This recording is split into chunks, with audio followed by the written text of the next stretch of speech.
தமிழக வெற்றி கழகத்தின் தலைவர் விஜய் அவர்களுடைய இறுதி படம் வந்து ஜனநாயகன் படம் வந்து நீங்க ரிலீஸ் ஆகுதுல பல்வேறு பிரச்சனைகளை வந்து தொடர்ந்து சந்திக்க வேண்டிய சூழல் இருக்கு. அவர் அரசியலுக்கு வந்ததுனால இந்த நெருக்கடி கொடுக்குறாங்க, எப்படி பாக்குறீங்க?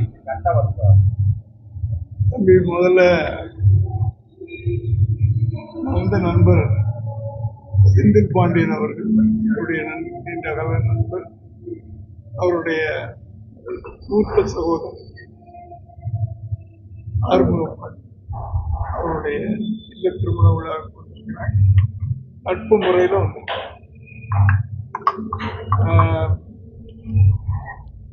நீங்க சினிமாவை பத்தி கேக்குறீங்க. பொதுவாகவே இன்னைக்கு ஐயோ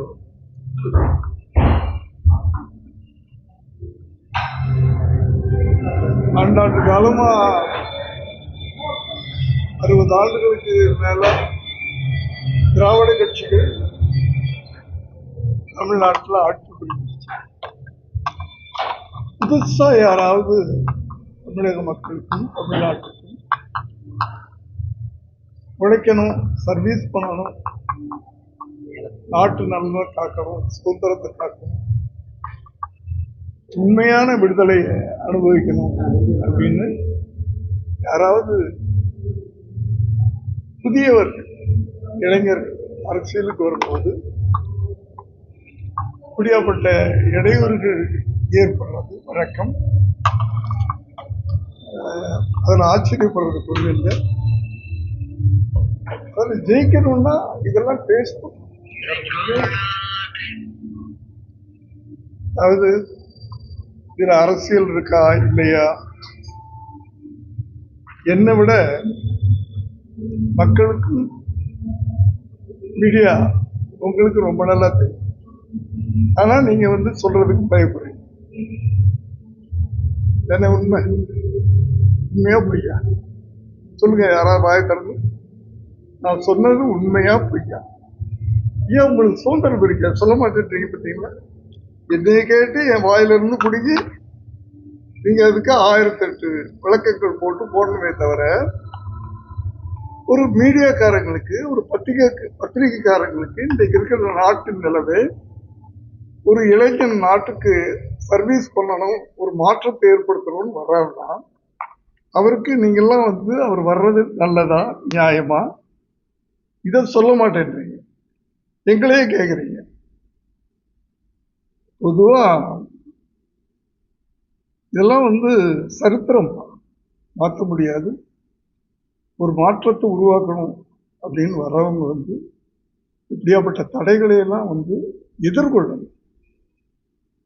விஜய் அவர்கள் இது மாதிரி எவ்வளவோ தடைகளை எதிர்கொள்வார்.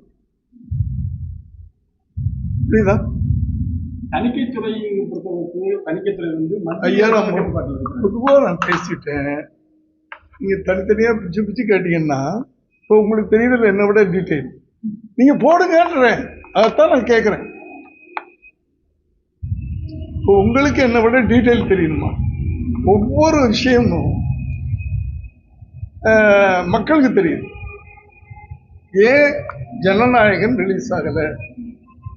நீங்க ஸ்ட்ரீட்ல போற ஒரு லேடியை கேளுங்க, அவங்க சொல்லுவாங்க. என்னை விட நான் சொன்னேன்னா விஜயோட அப்பா சொல்றாருன்னு அவங்க சொல்றாங்க டீட்டெயில். கரூர்ல என்ன நடந்துச்சுன்னு அவங்க சொல்றாங்க. நாங்க சொன்னோம்னா அவர் அப்படிதான் சொல்லுவாரு, விஜயோடைய அப்பா அப்படின்னு தான் நடக்கும். அதனால மக்களை கேளுங்க. மக்களுக்கு இப்போ வந்து 5 வருஷத்துக்கு முன்னாடி இருந்த ஜனங்கள் இப்ப இல்லை. விஜய் அவர்கள் அரசியலுக்கு வந்த பிறகு இளைஞர்கள்லாம் அரசியல் பேச ஆரம்பிச்சிட்டாங்க. வயசான லேடிஸ் 50-60 வயசு லேடிஸ் எல்லாம் கூட அரசியல் பேசுறாங்க. நீ கொடுப்பா, 3000 கொடுக்குறியா, 5000 கொடு, வாங்கிடுவோம், ஆனா ஓட்டு அங்கேதான் போடுவோன்ற. ஸோ என்னை விட அவங்க தெளிவா இருக்காங்க. 5 வருஷத்துக்கு முன்னாடி இருந்தவங்க தான் பணத்தினால அப்படி பண்ணிடலாம், அப்படி பண்ணிடலாம், விலைக்கு வாங்கிடலாம் அப்படின்னு நினைச்சுக்கிட்டு இருக்கிறாங்க. அது நடக்குது. ஏன்னா மக்கள் ரொம்ப தெளிவா இருக்காங்க. நீங்க தெளிவா இருக்கீங்களா?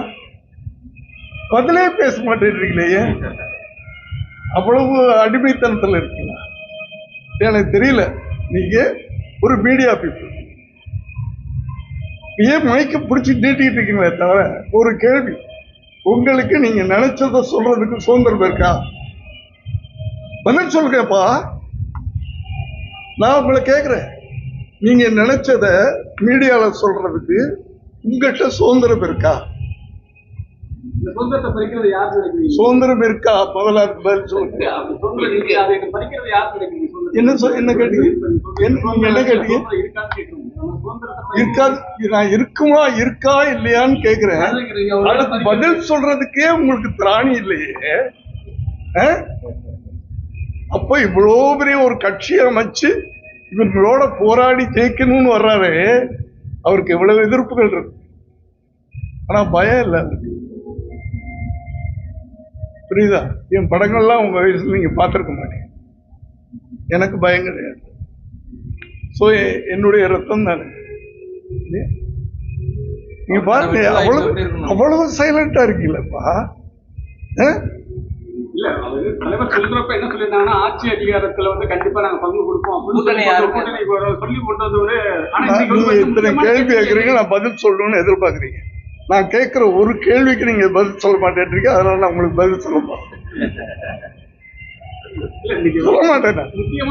இல்லப்பா, நான் கேட்கிற ஒரு கேள்விக்கு நீங்க பதில் சொன்னீங்கன்னா அடுத்த கேள்விக்கு நான் பதில்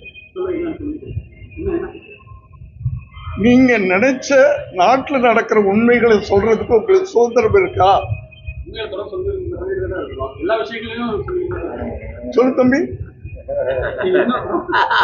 சொல்லு தம்பி, தைரியமா பாரு, சொல்லு. எனக்கு நீங்க சொல்லாம நான் பதில் சொல்ல மாட்டேன். நான் ரொம்ப ரொம்ப ஒரு மாதிரியான டேஞ்சரான தெரியுமா? என் படங்கள்லாம் தெரியுமா உங்களுக்கு? அதனால நான் கேட்கிற கேள்விக்கு நீங்க ஒரு பத்திரிகைக்காரனா, ஒரு எழுத்தாளனா, ஒரு மீடியாக்காரனா பதில் சொல்க. நான் திருப்பி பாருங்க எவ்வளவு சைலண்ட் ஆகுங்க. நானும் சைலண்ட். இல்ல இல்ல, உண்மையில கேட்க. நீ பொதுமக்கள் தானே, பொதுமக்கள் ஒருத்தர் தானே, தமிழ்நாட்டில் தானே இருக்க. நீ ஒரு தமிழன் தானே, தமிழன் தானே. அதுவே இல்லையா, தெரியலையா? என்ன இப்ப குழப்புறாங்க, தமிழ யாரு இந்து யாரு தெரியல. உங்களுக்கு தெரியல, உங்களை போட்டு குழப்புறாங்க. பதிலையே சொல்ல மாட்டேன்றீங்கப்பா. திருவாரூர் ஜேர்னலிஸ்ட் இவ்வளவு தெளிவா இருக்காங்க சார். நம்ம வாயில இருந்து வரணுமா? நான் பதிலே சொல்லணும். தலைவருக்கான வெற்றி வாய்ப்பு இருக்கு. அவருக்கு பிரகாசமா. நீங்க சொல்லுங்க, நீங்க ஓட்டு போடுவீங்களா?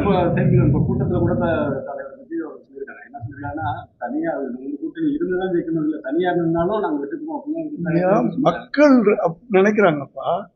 மக்கள் சொல்றாங்க, நீ யாரோடையும் சேர்ந்துடாத அந்த தம்பி, உன்னுடைய சுயம் போயிடும், நீ தனியா நின்று ஜெயிக்க வைக்கிறோம் அப்படின்னு. இதுக்கு மேல என்ன சொல்ல? கூட்டணி இல்லாம தனியா நிக்கிறது ஏன் நான் சொல்லலையா? மக்கள் கேட்கறாங்கப்பா, நீ தனியா நில்லு. நான் சொல்றேன். ஒரே ஒரு கேள்வி, காங்கிரஸ் கட்சியில தொடர்ந்து என்னவே கேள்வி வைக்கிறீங்க திரும்பி திரும்பி? பேச்சுவார்த்தை நடத்திருக்காங்க. தொடர்ந்து வந்து ஆட்சியில் அதிகாரத்தில் காங்கிரஸ் பங்கு வேணும் அப்படி இருக்க போகணும், அவங்களோட இரண்டாம் கட்ட தலைவர்கள் எல்லாம் பேசிட்டு இருக்காங்க. ஏற்கனவே தலைவர் விஜய் அவர்களும் அதுக்கு வந்து சொல்லியிருக்காங்க, ஆட்சி அதிகாரத்தில் பங்கு. காங்கிரஸ்ல இரண்டாம் கட்சி தலைவர்கள் பேசிட்டு இருக்கிறாங்கன்னு நீங்க சொல்றீங்க, அப்படியா? அதான் உங்களோட எதுவும் கூட்டணி பேச்சுவார்த்தை பேசியிருக்காங்க. என்னோடைய? நான் யாருப்பா? நான் யாரு? அந்த கட்சியில் ஏதாவது பதவியில் இருக்குன்னா என்ன என்னமோ எனக்கு தெரியாத விஷயங்கள்லாம் சொல்லிக்கிட்டு இருக்கிறேன். எங்கிட்ட யார் கூட்டணி பத்தி பேசுவார்? நான் விஜயோடைய அப்பா, அவ்வளவுதான். கூட்டணி வேணும்னா அவங்கவுங்க. இப்போ காங்கிரஸை பத்தி கேட்டீங்க. அந்த காங்கிரஸுக்குன்னு ஒரு சரித்திரம் இருக்கு, பாரம்பரியம் இருக்கு, ஒரு வரலாறு இருக்கு. காங்கிரஸ் என்னன்னு உங்களுக்கு முதல்ல தெரியுமா? தெரியுமான்னு அதுக்கு கூட பதில் சொல்ல மாட்டேங்க. அந்த ஓரளவுக்கு என்ன தெரியும்? இல்லப்பா தம்பி கேக்குறேம்மா, தைரியமா சொல்லுங்கன்றேன். சொல்லுங்க. சுதந்திரத்துக்காக போராடுங்க. சுதந்திரம் வாங்கி கொடுத்தது சுதந்திரத்துக்காக போராடினவங்களா? வாங்கி கொடுத்தது அப்படியாப்பட்ட ஒரு வரலாறு இருக்கிற கட்சி இன்னைக்கு ஏன் தேஞ்சு போச்சு? பவர் இல்ல. ஏதோ ஒரு கட்சிக்கு ஆதரவு கொடுத்து இவங்க தேஞ்சு போய்கிட்டே இருக்கிறாங்க. அந்த ஒரு பவரை நாங்க கொடுக்கிறோம். நாங்க இல்ல, விஜய் அவர்கள் கொடுக்கிறேன்ற அந்த பவருக்கு நீங்க வந்தீங்கன்னா காங்கிரஸ் மறுபடியும் அந்த வரலாறை தக்க வச்சுக்கணும். இந்த வாய்ப்பை அவங்க தான் பயன்படுத்தணும். புரியுதா? பயன்படுத்திக்கணுமா வேணாமா? சொல்லு தம்பி, நல்லா சொல்லுமா. அதான் அவங்ககிட்ட போய் சொல்லு. என்ன, நான் ரொம்ப தெளிவான விஷயம். நான் தைரியமா பேசுறேன். 1000 மைக் இருந்தா கூட பேசுவேன். நமக்கு ஒண்ணும் இல்லை. ஆனா எல்லாமே மக்களுக்கு என்ன விட அதிகமா தெரிஞ்சு. ஒரு 55-60 வயசு லேடி ஒருத்தன் சொல்றாங்கப்பா, வயசானவங்க, நீ 3000 ரூபா தானே 4 வருஷமா என்னத்துக்கு நீ பண்ணிட்டு இருந்த, இப்பதான் தெரியுதா நாங்க கஷ்டப்படுறோன்னு? ஒரு நாளைக்கு ஒரு திட்டம் அறிவிக்கிறீங்க, எதுக்குன்னு எங்களுக்கு தெரியும் அப்படின்னு நான் சொல்லல. உங்களை மாதிரி உங்க அம்மா அப்பா சொல்லிட்டு இருக்க. நல்லா புரிஞ்சுக்க, நான் சொல்ல. நீங்க என்ன பண்ணுவீங்க? நான் சொன்னதை சொல்லுவீங்க. இந்த எனக்கு சொன்னது உண்மை தானே.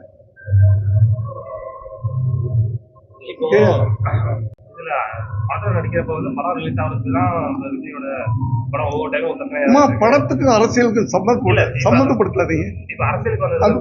அதுக்கும் இதுக்கும் சம்பந்தம் இல்லை. அவர் இப்ப நடிகர் இல்லை.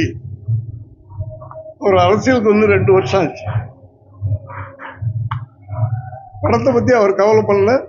படத்தை பத்தி அவர் பிளாக்மெயில் பண்ணலான்னு நடக்குது. அது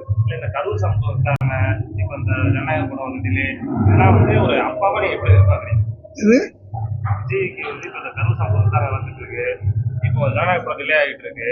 நான் சொல்லிட்டேனேங்க, ஒரு அரசியலுக்கு வரணும்னா இதெல்லாம் எதுக்கணும், போராடணும், ஜெயிக்கணும். புரியுது? இயற்கை தானே இது. இது வரலாறு தானே. 65 வருஷத்துக்கு முன்னாடி எம்ஜிஆர் வந்தப்ப எவ்வளவு கஷ்டப்பட்டாரு இல்லையா? கஷ்டப்பட்டு தான் அந்த வெற்றி கனியை பறிச்சாரு.